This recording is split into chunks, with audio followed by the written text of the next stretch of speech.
गीता का अर्थ अगाध है। थोड़े से श्लोकों में बहुत अपरंपार उनकी शक्ति है, विशाल है, और इसका निहितार्थ पूरा जानना असंभव है। भगवान ज्ञानेश्वर जी महाराज की कृपा से हम थोड़ा बहुत जो उसका सार है और विशेषकर जो आचरण में लाने योग्य तत्व है उसकी चर्चा कर रहे हैं। छठे अध्याय का 44वां श्लोक है, वह योग भ्रष्ट उस पहले अभ्यास से ही निसंदेह भगवत की ओर आकर्षित किया जाता है तथा सम्मत्व बुद्धि रूप योग का जिज्ञासु भी वेद में कहे हुए सकाम कर्मों के फल को उल्लंघन कर जाता है। अर्जुन ने बड़ा सुंदर प्रश्न पूछा था कि मान लो कि हम इस योग को पाने के लिए कोई भी मार्ग से, ध्यान से, कर्म से, ज्ञान से प्रयत्न करते हैं। संसार में बड़ा आकर्षण है, माया भगवान ने बनाई, हम मान लो भटक जाते हैं, वापस हम संसार की ओर आकर्षित हो जाते हैं, या मृत्यु कभी भी आ सकती है, तो हमारी वो यात्रा जो है पूर्ण मंजिल तक नहीं पहुंची, शरीर का पतन हो गया, तो उसको भगवान ने योग भ्रष्ट शब्द कहा है। तो उसकी क्या स्थिति होती है? और भगवान बहुत संभालते हैं। बड़ी कृपा करके छठे अध्याय में भगवान ने बताया है कि उस योग भ्रष्ट की गई यात्रा अगले जन्म में, उसकी अगली यात्रा वहाँ से शुरू होती है, और भगवान उसको आवश्यक सारे मतलब जितनी साधन है उनकी पूर्ति करते हैं।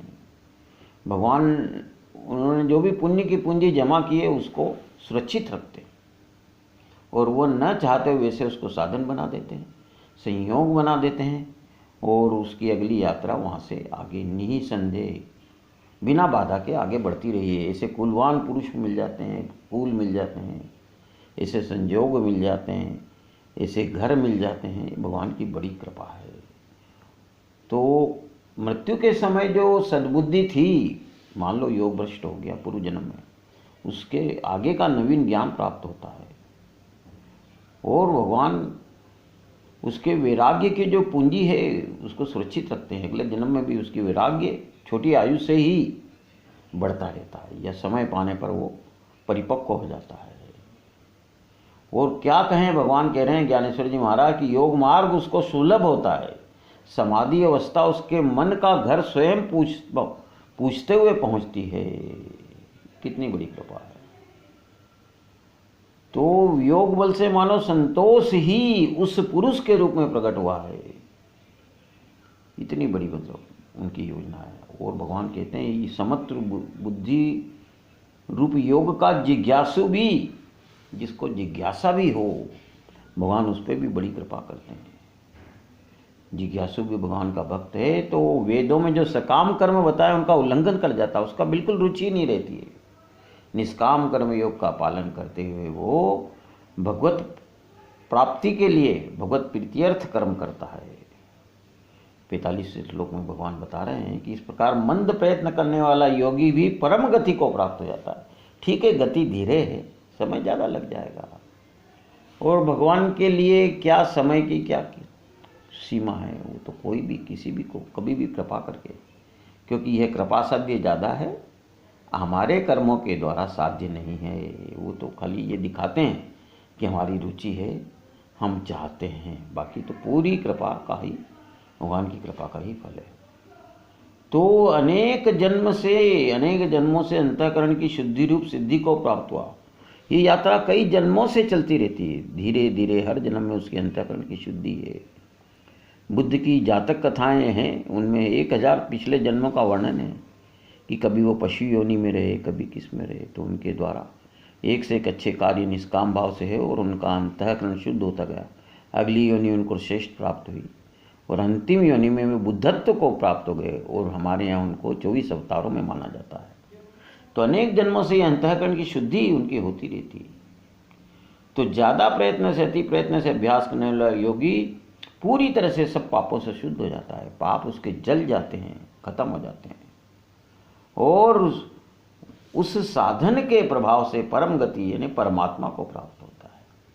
बहुत छोटी छोटी चीज़ों को हमने जीवन में लक्ष्य बनाकर पूरा जीवन व्यर्थ कर दिया। मनुष्य जीवन बड़ा दुर्लभ है, क्योंकि हम उस परम तत्व को जान सकते हैं, पा सकते हैं।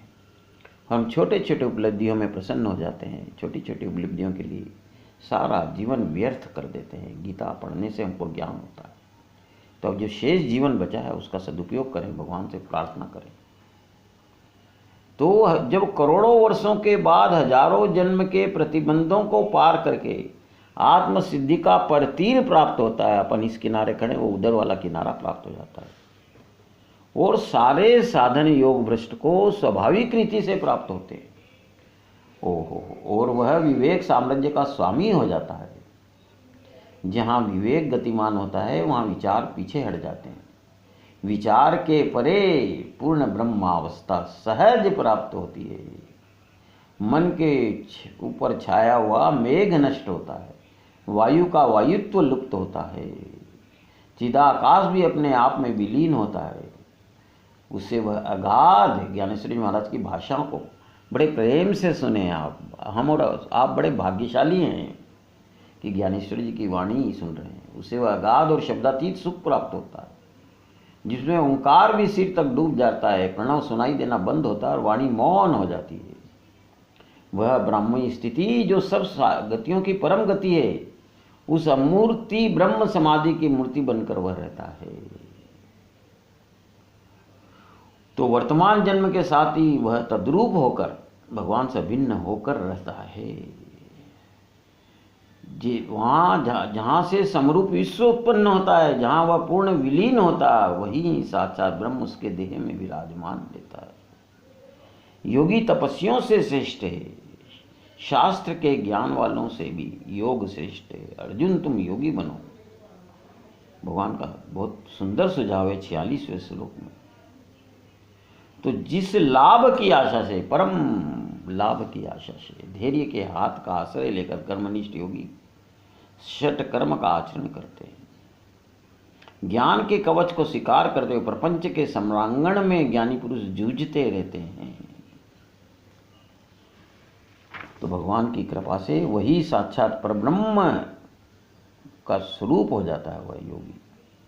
तो अर्जुन तुम, मतलब ये बाहर के जो तपस्या वाले मार्ग हैं, बहुत शास्त्राध्ययन के मार्ग हैं, उनसे ये योग वाला मार्ग सर्वश्रेष्ठ है, भगवान का अपना खुद कहना है। तो अंतःकरण से तुम योग युक्त बनो, जीवात्मा और परमात्मा का मिलन हो, ऐसा जिसका मनोधर्म है, वह शरीर में रहते हुए ऐसा श्रेष्ठत्व प्राप्त करता है। 6ठे अध्याय का अंतिम श्लोक है।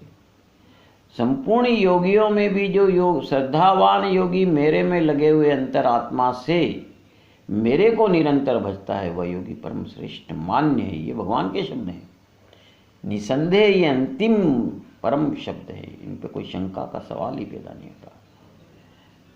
तो जिसे लोग कहते हैं योगी, वो देवों का भी देव है।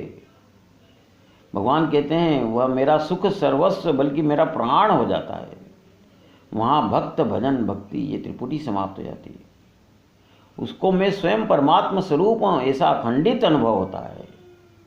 उसकी और मेरी प्रीति का स्वरूप वर्णनातीत है। तो ये भगवान की बड़ी कृपा है। ज्ञानेश्वर जी महाराज सलाह दे रहे हैं गीता सुनते समय कि श्रोताओं को सब बातें मन के कानों से सुननी चाहिए, बुद्धि की आँखों से देखनी चाहिए और अपना चित्त मुझे देकर मेरी बातें ग्रहण करना चाहिए। 7वें अध्याय का सारांश हम देख लेते हैं। तो ये प्रपंच जो है, ये संसार का जो फैलावड़ा है, मराठी में प्रसारा कहते हैं, और जो हमने पूरे जीवन में उपलब्धि के रूप में शरीर के कारण फैलाया है, अपने रिश्ते, अपने पत्नी, अपने बच्चे, अपना मान, अपना ज्ञान, या जो भी हमारी उपलब्धियाँ हैं, जो नौकरी करी, व्यापार से कमाया धन, मान, पद, वो सत्य है ये समझना अज्ञान है। साथ में पहली बात ही बड़ी महत्वपूर्ण है। और सत्य है भी नहीं, हमारा अनुभव है। हमारे बाप दादाओं के शरीर चले गए, वो कहाँ हैं? जो उन्होंने पाया था उनको कौन याद करता है? और उनके साथ है ये कहाँ जानते हैं?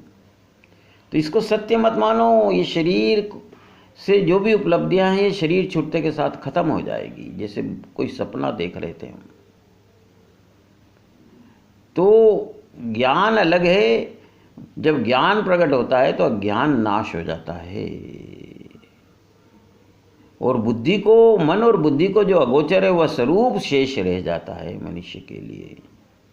यहाँ भगवान पहले इस अध्याय में अपनी दो तरह की प्रकृति का वर्णन करते हैं। एक अपरा प्रकृति, निम्न प्रकृति, एक श्रेष्ठतम मतलब परा प्रकृति।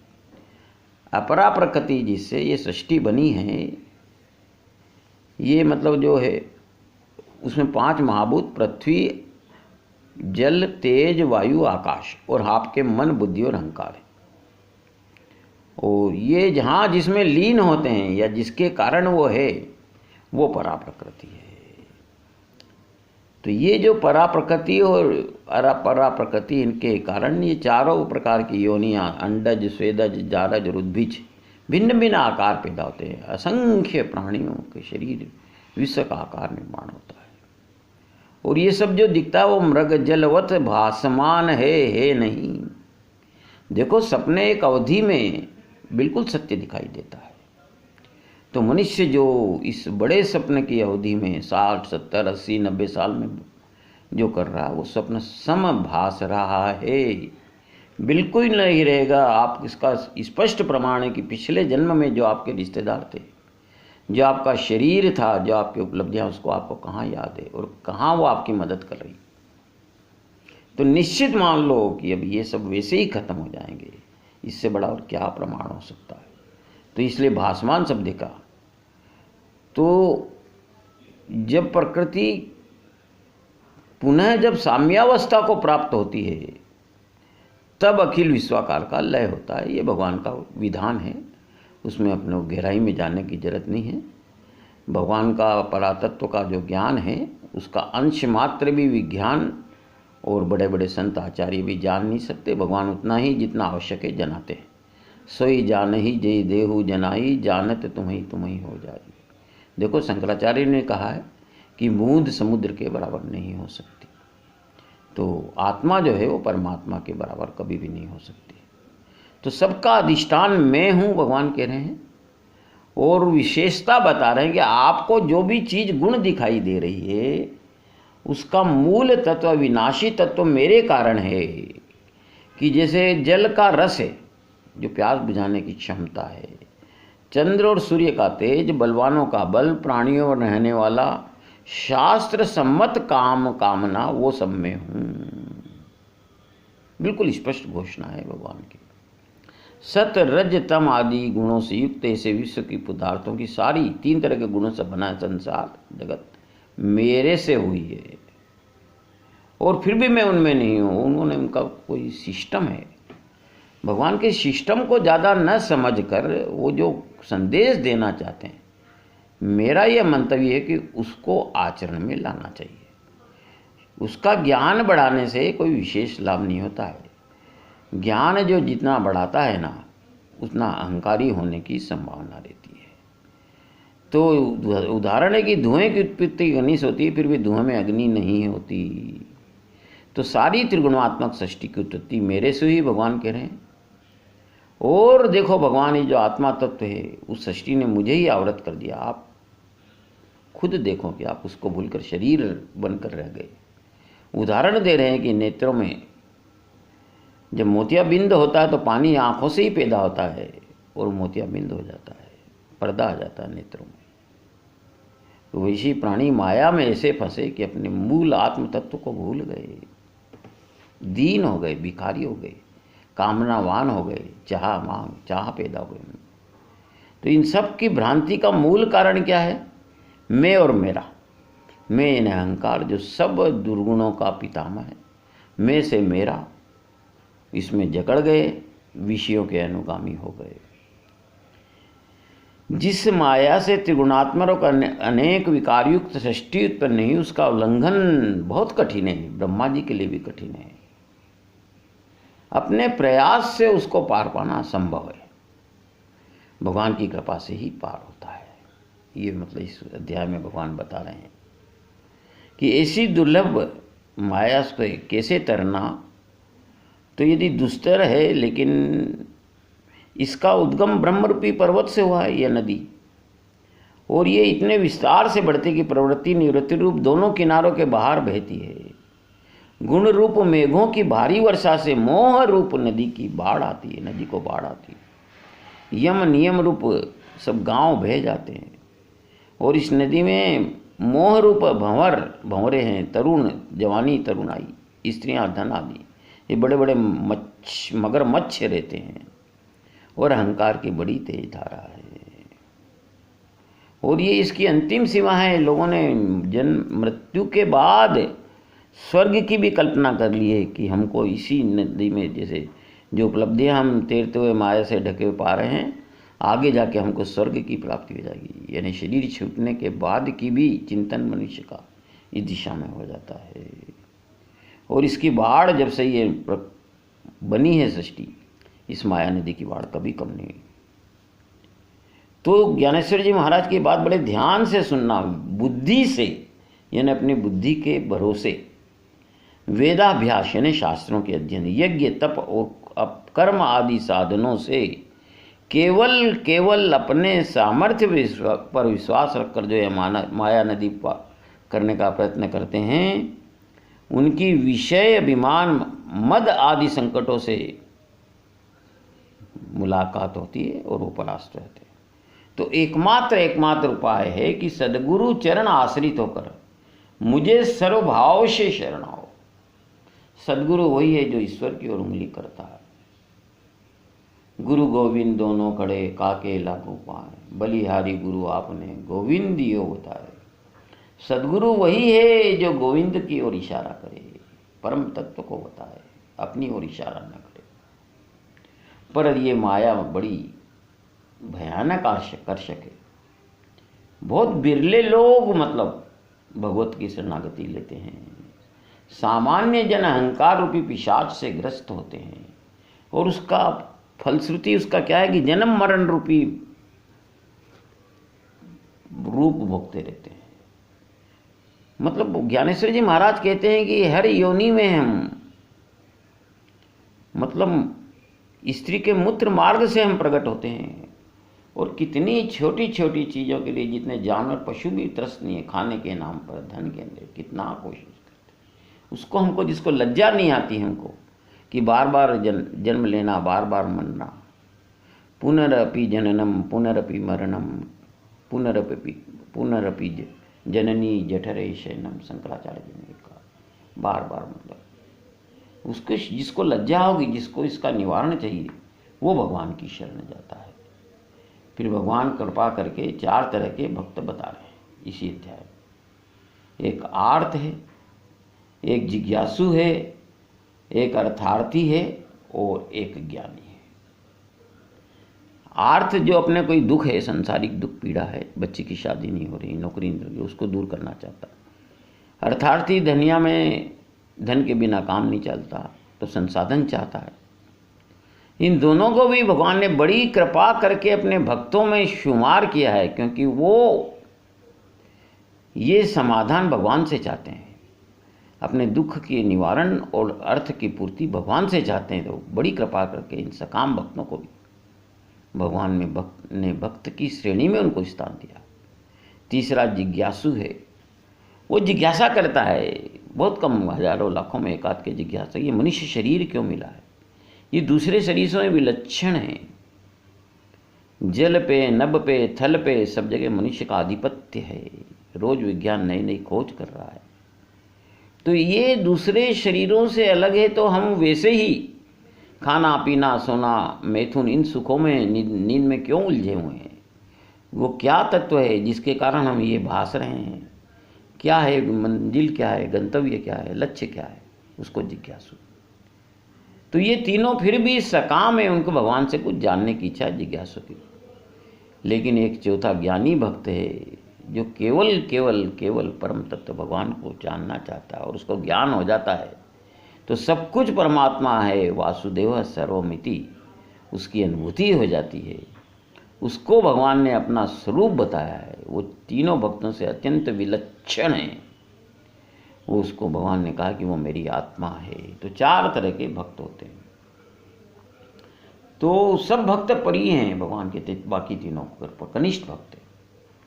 पर वो ये इसलिए प्रिय है कि मुझसे कुछ प्राप्ति की इच्छा नहीं रहती। ऐसा ज्ञानी भक्त है, वह निरपेक्ष है और इतना ही वह मेरे समान हो जाता हो और फिर भी मेरी सेवा करता रहता है। देखो, गीता में जो सबसे बड़ा संदेश है कि ये सारी जो साकार सृष्टि है ये भगवान का साकार रूप है। तो ईश्वर मान के जो भी आपके सामने कर्म आता है, ईश्वर मान को उसके निष्काम भाव से सेवा करना, ये ईश्वर की अखंड पूजन 24 घंटे संभव है। इसीलिए गीता की बड़ी महिमा है। तो ज्ञानी मार्ग उनके समकक्ष हो जाता है और उन्हीं का कार्य करता रहता है। मेरे समान जाता, मेरी सेवा करता रहता है। तो सैकड़ों जन्म वैराग्य का आश्रय लेकर संत समागम करते हुए वह निष्काम कर्म करता है। बाद में गुरु की कृपा हो जाती, परमात्मा की कृपा हो जाती, तो अखिल विश्व वासुदेवमय ऐसा परोक्ष अनुभव उसको हुआ जाता है। ऐसा महात्मा दुर्लभ है। भगवान कहते हैं सह महात्मा सुदुर्लभ है, मतलब रेयर है, कोई करोड़ों में एकाध होता है ऐसा। तो ज़्यादातर नाशवंत विषय में, सकाम कामना में रुचि दिखाने वाले हैं और वो विषयों की प्राप्ति करते हैं। तो देवता हैं उनके लिए जो सकाम विषयों की पूर्ति करते हैं और जल्दी कर देते हैं, वो देवताओं की आराधना करते हैं। निराकार अंतरिम सब कुछ ब्रह्म की आराधना वो नहीं करते हैं। और भगवान इशारा करके बताते, वो देवता भी भगवान का ही स्वरूप है। भगवान ही उनको शक्ति देते हैं देने की, भगवान ही उनकी श्रद्धा स्थापित करते हैं भक्त की उस देवता में। पर अन्य देवताओं के भक्ति से प्राप्त भोग नाशवान क्षणिक रहते हैं। आपको लगता है 10 साल मिला, लेकिन 84 लाख योनियों के करोड़ों वर्षों में 10 साल कोई भोग किया तो कितने एक क्षण के बराबर भी नहीं। मनुष्य कैलकुलेशन करें, मनुष्य के बड़ी दुर्लभ बुद्धि भगवान ने दी है। और भगवान कहते हैं मैं शाश्वत हूँ, मैं ही हूँ, मतलब यही कहना चाहिए। यदि हूँ हे शब्द यदि किसी के लिए उपयोग किया जाना चाहिए तो केवल परमात्मा निराकार तत्व के लिए। बाकी सब हो रहा है, जा रहा है, चल रहा है। हर पल हम छीज रहे हैं, हर पल हमारा एक क्षण आयु का कम हो रहा है। इसलिए हम हो रहे हैं, जा रहे हैं, बह रहे हैं। केवल ईश्वर शाश्वत है और उन्हें ही, मुझे ही प्राप्त करना चाहिए। लेकिन भूल गया, भटक गया, माया भगवान ने ही बनाई है। बड़ी आकर्षण है इसमें। और बिछुड़ गया भक्त उनसे, तो वो जो सबसे नजदीक हैं, आपके अंतर्यामी हैं, अंदर ही हैं, उस समीपस्थ सागर को छोड़कर हथेली में आने वाले पानी से में तैरने की कोशिश, ये मूर्खता की बात है। यानी सकाम चीजें जिनका कोई महत्व ही नहीं है, कोई है नहीं। करोड़ों करोड़ों लोग, अभी आज हमारे विश्व की आबादी करीब 800 करोड़ है। क्या हमारी कोई कामना पूर्ति है तो उसका क्या महत्व है? और 84 लाख में करोड़ों वर्षों में ऐसी कितनी कामनाएं पूर्ति, कहाँ हमारा मन भरा? कम से कम 20-30 हजार बार हम खाना खा चुके, कहाँ हमारी पूर्ति हुई, कहाँ हमारी कामना खत्म होती है? ये सोचे जब समझ में आए। तो भगवान कहते हैं मैं हूं नहीं, ऐसा कोई पदार्थ ही नहीं है, सब कुछ मैं ही हूं, मेरे कारण ही है।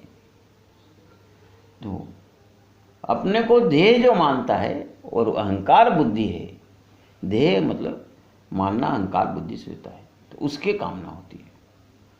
और वो कामना जो होती है उसमें बाधा पड़ती है, तो क्रोध है, फिर द्वैत है, दुर्भावना है, द्वंद्व है। ये सब में हम पीड़ा भोगते कितने बरस हो गए। तो मुझसे मिलने का मार्ग तो दूर, निषिद्ध मार्ग का अवलंबन करने के कारण जन्म मरण रूप दुख का मार सहन करना। गीता के अनुसार बार बार जन्म लेना और बार बार मृत्यु पाना, ये सबसे बड़ा पाप है। मनुष्य जीवन में संभव है कि आप इस शरीर की यात्रा को खत्म कर दें, बार बार शरीर आपको धारण न करना पड़े। तो बहुत विरले हैं जो लोगों को ज्ञान होता है, इससे छुटकारा पाने की कोशिश करते हैं, सोचते हैं। वे अपनी बुद्धि को भ्रमित नहीं होने देते और सत्य मार्ग से ब्रह्म स्वरूप को प्राप्त करके कृतकृत्य होते हैं। उनको जो ऐसे ज्ञानी है, वो उनको न कुछ करना शेष रहता है, न कुछ पाना शेष रहता है, न जानना शेष रहता है। और मदरूप होने के कारण जब उनकी मृत्यु आती है, और भगवान का बहुत बड़ा आश्वासन है कि उनको मृत्यु के कष्ट नहीं भोगने पड़ते। डोगरे जी महाराज कहते हैं कि मृत्यु के समय हजारों बिच्छुओं के डंक मारने से भी ज़्यादा कष्ट होता है। बेसुध हो जाता है आदमी, पीड़ा से अकेला छटपटाता है। कहते हैं उसको अपने इसी जन्म में किए हुए पापों का, कर्मों का स्मरण होता है और उसे ज्ञान होने लगता है कि जिस परिवार के लिए, जिसके लिए अपने अहंकार के कारण जो किया वो सब निरर्थक है। जब जाने लगता है तब ये ज्ञान होता है। लेकिन भगवान अपने भक्त को, ज्ञानी भक्त को, ये पीड़ा मरण काल की भोगने नहीं देते। ये भगवान की बड़ी कृपा है, असीम कृपा है, वास्तविक कृपा है। तो 7वें अध्याय का पहला श्लोक है और दूसरा श्लोक है। अपनी तरफ से भगवान कृपा करके बोलते हैं, भगवान श्री का उपदेशक नहीं होगा। जो शरणागत हो गया, जो भक्त के हित में है, शिष्य के, वो भगवान बड़ी कृपा करके अर्जुन के बिना पूछने पर भी बता रहे हैं। और 5000 सालों से करोड़ों करोड़ों लोगों ने गीता ज्ञान का अवलंबन लेकर देश विदेश में सबने अपने जीवन को सार्थक किया। तो बोले कि मैं अब वो ज्ञान तुमको बताना चाहता हूँ जिससे तुम मुझे संपूर्ण विभूति, बल, ऐश्वर्य, जो भगवान की ही सारे जगत की सारी विभूति, बल, ऐश्वर्य भगवान के कारण ही, अंश मात्र है उनका, तो उससे युक्त सबका आत्मा रूप संशय रहित मुझे जानोगे। दूसरे श्लोक में कह, तेरे लिए ये रहस्य तत्व सहित और सारा ज्ञान तेरे को पूर्णतया कहूँगा, फिर कुछ जानने योग्य शेष नहीं रहता है। ऐसा एक ही ज्ञान है, आत्मतत्व का ज्ञान, उसके बाद जानने को कुछ शेष नहीं रहता। एक ही मंजिल है जिसको पाने के बाद कुछ कृतकृत्य हो जाता, पाना शेष नहीं रहता है। तो बड़ी कृपा करके भगवान हमारे को गीता में वो बता रहे हैं। तो जो प्रपंच में फंसा है, संसार को सत्य मानता है, तो आत्मज्ञान का योग्य अवसर आने पर उसके ज्ञान नेत्र बंद हो जाते हैं। जैसे किनारे पर खड़ी नौका आगे नहीं की सकती, माया में फंसे होने पर वहाँ ज्ञान का प्रवेश नहीं होता, विचार वहाँ से लौट आते हैं। तो ज्ञान एक ही है कि सब कुछ परमात्मा है, वो परमात्मा की कृपा से मिलता है। हम जिज्ञासा करें, उसको पाने की, जानने की इच्छा करें। उस ज्ञान के अलावा बाकी सब प्रपंच विज्ञान है। और प्रपंच को, इस फैलावड़े को, इस पसारे को सत्य समझना अज्ञान है। यह वैसा ही है जैसे स्वप्न की सृष्टि को सत्य समझना। स्वप्न की छोटी अवधि होती है, अल्प अवधि, ये बड़ी अवधि है। लेकिन जो गीता ज्ञान सुन रहे हैं, समझ रहे हैं, उनके लिए तो 50% से ऊपर आयु निकल चुकी है। तो उनके लिए जो कमी आयु बची है, तो उनको ये ज्ञान अवश्य आत्मसात करने की है। हमारा यहाँ गीता चर्चा का विषय आत्मसात करने के लिए, आचरण में लाने के लिए है। हम भी इस बात पर ज़्यादा जोर होते हैं। तो वो जब भगवान कृपा करते हैं तो वह सहज ज्ञान स्वरूप बन जाता है। वो यहाँ मतलब भगवान को पूर्णतया जान लेता है तो वहाँ वाणी मौन हो जाती है, श्रोताओं के संकटों का भी नाश होता है और छोटे बड़े का भेद खत्म होता है। जो संभव नहीं है वो ज्ञानेश्वरी जी महाराज कृपा करके भगवान की वाणी को, शब्दों को में साकार करने की कोशिश करते हैं। तीसरे श्लोक में भगवान कहते हैं, हजारों मनुष्य में कोई एक ज्ञान प्राप्ति का प्रयास करता है, प्रयत्न करने वाले सिद्धों में कोई कभी मुझे तत्वतः जानता है। मतलब बाकी सब 1000 में एकाध को छोड़ दो तो सकाम साधना करे जा रहे हैं। दुनिया की जो उपलब्धि यहाँ अपने शरीर के साथ रहने वाली है, उसी प्रपंच में फंसे हुए, स्वप्न को सत्य मानकर संघर्ष करते हुए, मानव जीवन को व्यर्थ करते हुए, उसी के लिए डूबे हुए हैं, कोशिश करे जा रहे हैं। तो जो उनको जानने का प्रयास करता, हजारों में एकाध होता, उन 1000 प्रयत्न करने वालों में ही कोई एक तत्वतः भगवान की कृपा से जानता है। गीता आश्वासन देती कि आप वो एक बन सकते हैं। जैसे आस्था के महापुर में करोड़ों मनुष्य प्रवेश करते हैं कोई, लेकिन कोई विरले एक को भगवत प्राप्ति होती है। ये कोई सामान्य बात नहीं है, विलक्षण असामान्य बात है। ये भगवान कहना चाहते हैं। तो भगवान बताएं 8 प्रकार की मेरी प्रकृति है, जिसमें पृथ्वी, जल, अग्नि, वायु, आकाश, मन, बुद्धि और अहंकार, ये अनुभव में आने वाली प्रत्यक्ष है। ये 8 प्रकार की प्रकृति है। और इससे परे मेरी अपरा यानी श्रेष्ठ भक्ति, उच्च प्रकृति है, वो जीव स्वरूप प्रकृति है। जिसने ये सारा संपूर्ण विश्व धारण किया वो परा प्रकृति है। उसी के कारण हम हैं, उसी कारण ये सारे पृथ्वी जल अग्नि वायु है, वो परम प्रकृति है। तो जो जीव को जीवित रखता है, चेतना को गति देता है, मन से शोक और मोह उत्पन्न करता है, वो मतलब अपरा प्रकृति है। तो संपूर्ण पाणिमात ये दोनों प्रकृति के कारण निर्मित है। उसमें परा भी है, अपरा भी है, आत्मा तत्व भी है, शरीर तत्व भी। मैं संपूर्ण जगत का उत्पत्ति और प्रलय रूप हूँ। तो मूल अविनाशी कारण मैं हूँ। जैसे गहने आभूषण बनते हैं तो सोने के कारण बनते हैं। तो ये जो भी प्रकृति में उत्पत्ति हो रही, प्रलय हो रहा है, बन रहा है, बिगड़ रहा है, सब कुछ उसका मूल शाश्वत सनातन अविनाशी कारण वो ब्रह्म है। ये भगवान का कहना। और कर्म के अनुसार अहंकार के कारण हम जो करते हैं वो पाप है, उनका फल हमको निश्चित भोगना पड़ता है। हमारे कर्म के कारण उत्पत्ति होती है और नाश होता है, हम ऐसा मानते हैं, वो माया है। और ये प्रकृति जो है मुझसे समरस होकर रहती है, अपरा प्रकृति है। तो इस संपूर्ण विश्व का आदि मध्य और अंत में ही हूँ, भगवान कह रहे हैं। और मेरे बिना परमार्थतः कुछ भी सत्य नहीं है। ये आत्मा तत्व, परमात्मा, ब्रह्म तत्व बहुत सुंदर भाषा में भगवान समझाने की कोशिश कर रहे हैं। जैसे मान लीजिए कि सोने के ही धागे में सोने के मोती पिरोए जाते हैं, तो वो पूरा जो हार है वो सोना है। तो ये जो विश्व भास रहा है वो भी भगवान ही है, ब्रह्म में, उसी में पिरोया हुआ है और वो सोना ही है। मतलब मूलतः वो परमात्मा तत्व ही है। इसी से सृष्टि उत्पन्न होती है, उसका विलय होता है। उत्पत्ति स्थिति लय का भगवान कह रहे मैं ही कारण हूँ।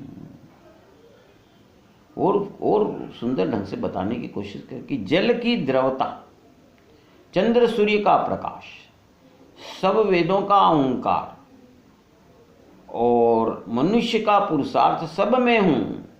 पृथ्वी में एक जो दिव्य पवित्र ग्रंथ है वह मैं हूँ। अग्नि का तेज, सब प्राणी मात्र का जीवन, तपस्वियों का तप, सब में हूँ। मतलब सब कुछ वह है, ये ज्ञान पहला होना ही चाहिए। वही है जैसे बीज से पूरा पेड़ निकल आता है, सोने से सारे आभूषण बनते हैं। तो सोने की सीमा है, उससे केवल सोने के आभूषण बन सकते हैं। और वो एक ऐसा निराकार तत्व है, उससे 84 लाख योनियाँ, करोड़ों अरबों अरबों जीव पैदा हो रहे हैं, चर अचर निराचर सब, और वो बन रहे हैं, बिगड़ रहे हैं। वो ब्रह्म तत्व है, उसकी जिज्ञासा होनी चाहिए। तो उन्हें थोड़े से दृष्टांत दे रहे हैं कि जल में जो गुण है प्यास बुझाने का, जल की द्रवता, वायु का स्पर्श, चंद्र सूर्य का प्रकाश, मैं हूँ। वेदों में जो ओंकार है वो मैं हूँ। पुरुष में जो मनुष्य में पुरुषत्व है वो मैं हूँ। और तेज जो है उसका कवच धारणा करती है अग्नि, वो अग्नि का स्वरूप, वो तेज में हूँ। और सब कुछ से मैं हूँ, भगवान के नाते। संपूर्ण प्राणी मात्र का सनातन कारण मुझको जानो। और स्पष्ट करें, मैं बुद्धिमानों की बुद्धि, तेजस्वियों का तेज हूँ। मतलब जो भी आपको विलक्षणता दिखाई दे रहा है, विभूति तत्व दिखाई दे रहा है, वो भगवान है। यानी बुद्धिमानों में जैसे बुद्धि है, आप मतलब उस बुद्धि में अटक रहे हैं, उस बुद्धिमान के शरीर में अटक रहे हैं, वो ईश्वर तत्व है, उस पर ध्यान दो, भगवान कह रहे हैं। बार बार वो स्पष्ट तो कह रहे हैं कि मैं हूँ, मेरे कारण है। तेजस्वियों में कोई तेज है, वो मेरे कारण मैं हूँ। बलवानों का बल मैं हूँ। और सब भूत मात्र में धर्म यानी शास्त्र के अनुकूल जो कामना है वो मैं हूँ। सकाम जो शास्त्र के विरुद्ध कामना होती है वो अहंकार के कारण होती है, वो भगवान नहीं है, उसका फल आपको भोगना पड़ता है। ये मतलब एक ही निराकार तत्व है जो महाप्रलय में भी उसका लय नहीं होता है। तो भगवान कह रहे हैं सब कुछ जो आपको विशेषता दिखाई दे रही है वो मेरी है। तो जो निषिद्ध कहा है उस मार्ग को छोड़कर विधि विधान के अनुसार जो व्यवहार करता है उसके साथ नियमित आचरण की मशाल रहती है। और बड़ी सावधानी पूर्वक उससे कामना प्रेरित होती, तब धर्म की पूर्णता होती। तो तब संसार का उपभोग करने वाले पुरुष भी मोक्ष तीर्थ के मुक्त जन होते हैं। यानी शास्त्र सम्मत जो आचरण करते हैं, शास्त्र सम्मत जो भोग करते हैं जरूरी, वो भगवान के स्वरूप बन जाते हैं। योगियों की कामना में हूँ, बोले प्राणी मात्र का जो बीज रूप है वो मैं हूँ। बोला मेरा विस्तार कितना बताऊं। अन्य सात्विक राजस तामस जो भी भाव हैं सब मुझसे उत्पन्न हुए, किंतु मैं उनमें नहीं हूं, यही भाव वही मुझ में है, ये जान लेना। तो ये सात्विक राजसी तामसी भाव सब भगवान से प्रकट हैं, उनके स्वरूप से उत्पन्न होते हैं। तो और उनका बड़ा अजीब ही सिस्टम है। देखो बीज से एक पूरा मतलब पेड़ बन जाता, तो उसमें जो लकड़ी है देखो उसमें बीज नहीं रहता है, बीज भाव नहीं रहता है। तो जो भी सृष्टि में विकार हो रहे हैं उनमें भगवान नहीं है, वो कहना चाहते हैं। होते उन्हीं के कारण है, पर विकार है वो मैं नहीं हूँ। जैसे आकाश में बादल उत्पन्न होते हैं, बादल में आकाश नहीं होता है, बादलों में जल होता है, जल में बादल नहीं होते हैं, ये भगवान कह रहे हैं। अग्नि से धुआं उत्पन्न होता है, धुएं में अग्नि नहीं रहती। आज का आखिरी श्लोक, त्रिगुणात्मक पदार्थों से मोहित यह विश्व इन त्रिगुणात्मक पदार्थों से विभिन्न और अविकारी मुझे सर्व प्रकार से जानते ही नहीं। जानते क्या? कुछ भी नहीं जानते एक तरह से, क्योंकि जो देखना ही नहीं चाहते, जानना ही नहीं चाहते, तो कहाँ से जाओगे साहब। तो जैसे पानी से ही काई पैदा होती है और पानी को ढक लेती है, बादल है आकाश को ढक लेते हैं। सपने हम देखते हैं तो उसको सत्य मान के नींद में हम उसको भोगते हैं। वो तो नेत्र में ही मतलब पानी पैदा होता है, उससे मोतियाबिंद हो जाता है। ये मेरी छाया त्रिगुणात्मक माया है। ये पर्दे जैसी सूक्ष्म क्षीण मतलब पर्दा है अहंकार के कारण, मेरे आत्मस्वरूप को ढक देती है। अतः प्राणी मुझे जानते नहीं, मेरे मतलब असल में मूल स्वरूप वो मेरे ही हैं, आत्मा तत्व हैं, पर वो मुझे मदरूप नहीं होते। ये बड़ी विचित्र स्थिति है। अग्नि में पकाने के बाद मिट्टी में वो एक रूप नहीं हो सकता, अलग रहता है। जल से ही उत्पन्न मोती जो है जल में घुलता नहीं है। मतलब घड़ा भी जब कच्चा है तब तक ही मिट्टी से मिलता, पक जाने पे। तो इसी तरह से वो माया के ऐसे विषीभूत जीव दशा प्राप्त कर ली आत्मा ने, उनको मेरा स्मरण नहीं रहता। तीन चीज है कि अहंकार ममता भ्रम के कारण वे विषयांध हो गए हैं, विषयों में फंस गए हैं। विषयों का चश्मा उनके नेत्रों पे को ढक लेता है, आच्छादित कर देता है।